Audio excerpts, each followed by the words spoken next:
Claim mo na to that this is the year. This is the year to take back your power.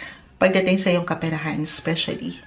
Dumadaan kayo sa ilang transitions, transformation, the death card is here, may mga bago. Okay, hinihikayat ka ng mga barahan na gamitin mo itong power mo na ito, the King of Cups ay narito. Gamitin mo yung power o yung lakas mo na ito, Virgo, para mapaangat mo palalo yung sarili mong kakayanan, kung paano mo pinangahawakan po ang iyong income. Six of Pentacles, naka-reverse sa Nine of Swords. Maaaring may ilang worry rin talaga dito. Or may ilang pag-aalala kayong in a way baka dama na ng ilan ngayon pa lang. Pero again, i-claim na natin na mapapaangat ang sarili pagdating sa usaping pera.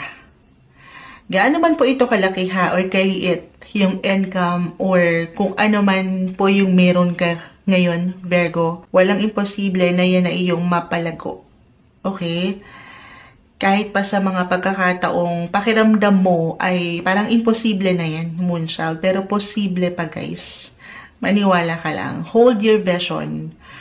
Okay? Hold your vision. Panghawakan mo kung ano yung mga pangarap mo pa. Again, gaano man ito kalaki or kaliit, gaano man sa pakiramdam mo ay imposible na. Pero, maniwala ka lang, ha? I'm getting a message dito na maring meron kayong pangarap, guys, na maisakatuparan ngayong bagong taon. Ito, note to self to eh. Oo, note to self din to kay Moonchild. Usapin kalusugan. But the cards are telling you, Virgo, right now, to walk away. Okay? To walk away na from bad habits or unhealthy patterns na alam mong may difficulty ka to balance. Yes po, the Knight of Swords. Talikuran mo na yung ilang bagay na ito nakakapagpabigat sa'yo. Yung mapanakit sa iyong buhay. Kumbaga, maring ito ay nasosobrahan o nakukulangan. Dalawa lang naman po yan, para sa ilan. I-release nyo na itong hindi na nakatutulong para sa inyo. I know this is about health, pero sabi ko nga, merong bumagsak dito na maaaring may kaugnayan sa inyong mga emosyon, relasyon, querida number 2. Charis. Hindi.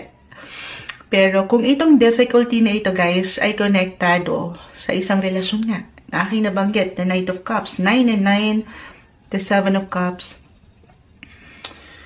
relasyon o isang tao na baka ang siyang dulot po sa inyo ay stress, ayan, or unhealthy na yung tinatakbo, at kumbaga, hindi lang sa inyong emotional or mental health, pero yung inyong overall well-being ay apektado na. For some of you, maybe this is a sign, Virgo,